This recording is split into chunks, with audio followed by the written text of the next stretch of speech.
वरिष्ठ लोग भी बैठे हैं, शायद मैं मंच के माध्यम से कहना चाहता हूं, बड़बोलापन लगेगा, लेकिन इन बुजुर्ग लोगों ने भी इस पर कभी चिंतन नहीं किया होगा। इन्होंने जाना कि जो हम मार्ग पा गए हैं बस दुनिया का बेहतर मार्ग है। साथियों, विकल्प निकालना ये बड़ा अत्यंत आवश्यक है। अगर आप विकल्प नहीं निकालेंगे, अगर आप अपने को अच्छा साबित करते रहेंगे हमेशा कि यही सबसे बढ़िया है, यही सबसे बढ़िया है, दुनिया में ज्ञान का कोई अंत नहीं है। ये जरूरी नहीं है कि 70 साल का आदमी जो जानता है वो आनंद राज नहीं जानता है। हो सकता है मुझे जो पता है वो 80 साल के आदमी ने आज तक न पता कर पाया हो, क्योंकि ज्ञान दुनिया में मस्तिष्क में रहता है, साथियों उम्र में ज्ञान नहीं रहता है। 15 साल रह के तजुर्बा मैंने किया कि हमारा पारसी समाज इकट्ठे क्यों नहीं हुआ। मैं पैदा नहीं हुआ था, मेरे पिताजी का बचपना होगा, अखिल भारतीय जागृति मंडल चलता था, आज भी उसकी शाखाएं बंबई वगैरह में काम कर रही है। फिर इन 70 सालों से काम करते चले आए। मुझे खूब याद है, मेरा बचपना था, मेरे नाना जी सामाजिक थे और राही जी से मिलते जुलते थे। उस समय मैं जब कक्षा 4-5 में पढ़ता था तब मैंने पारसी समाज की पत्रिका पढ़ी थी।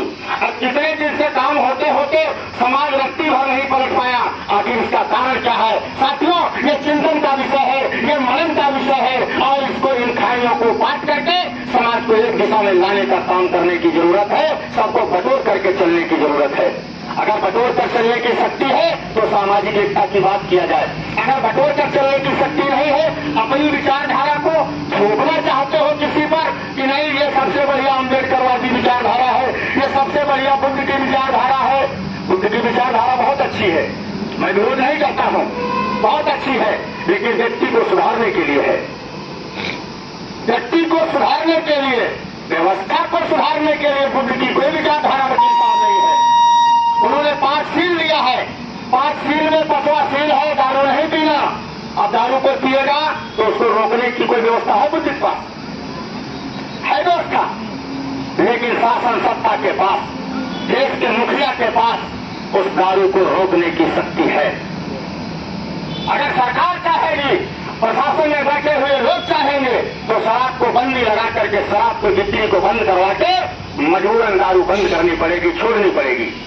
सम्मानित साथियों, अलगाव खत्म करना होगा, सबको मिलना पड़ेगा। मास्टर साहब ने बहुत अच्छा संदेश दिया था, उनकी बात से सहमत हूँ। उनकी बात में अपनी बात को मैं जोड़ रहा हूँ।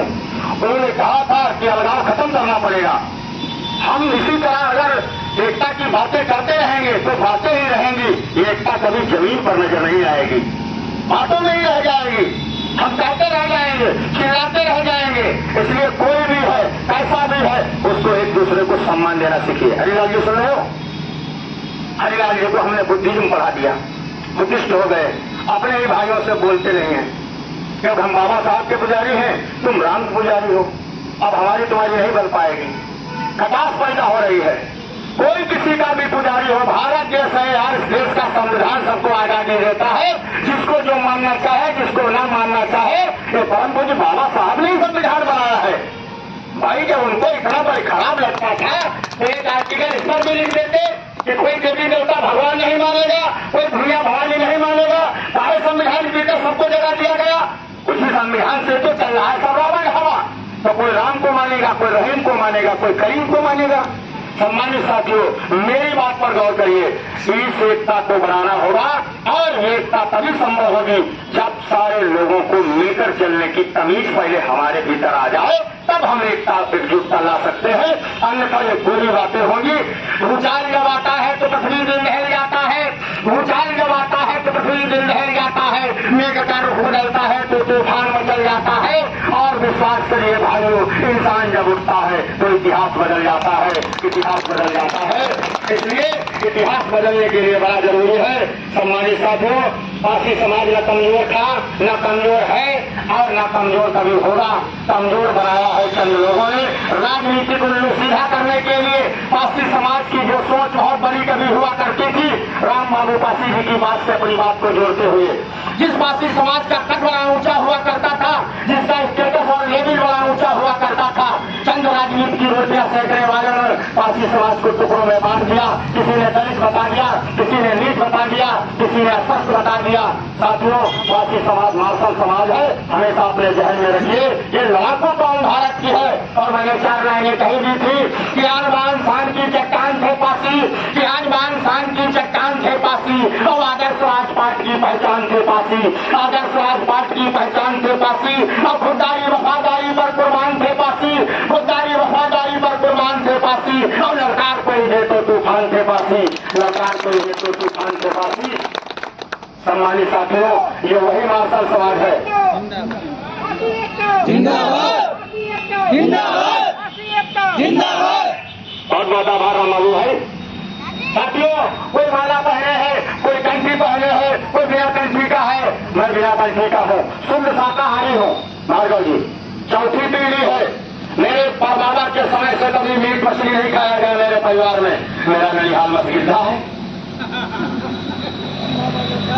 शाम को अगर चूक जाए तो सुबह नहीं चूकेगा, सुबह चूक जाए तो शाम को नहीं चूकेगा।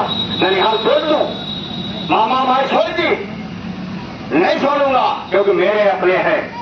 जाति एक शरीर है तो आप उसके अंग है, जाति एक शरीर है तो आप उसके अंग है। और जाति गलत समान है तो आप एक तरंग है, जाति गलत समान है तो आप एक तरंग है। जाति एक ईंट है जिससे बनी दीवार है, जाति एक ईंट है जिससे बनी दीवार है। और जाति के उद्धार में ही आपका उद्धार है, आपका उद्धार है। साथियों, इसलिए काम करिए और बहुत ज्यादा बातें कहते हुए आप सबका बहुत प्यार और स्नेह मिलता रहता है। मैंने लगभग इन लोगों को फोन किया था, लगभग सारे लोग उपस्थित हैं। हमारे नरारा के तमाम साथी आए हुए हैं, जिन लोगों ने यहाँ पर अपना समय दिया है। मैं एक निवेदन के साथ अपनी बात को खत्म कर दूंगा और संचालक महोदय का समय मैंने वैसे भी ज्यादा ले लिया है।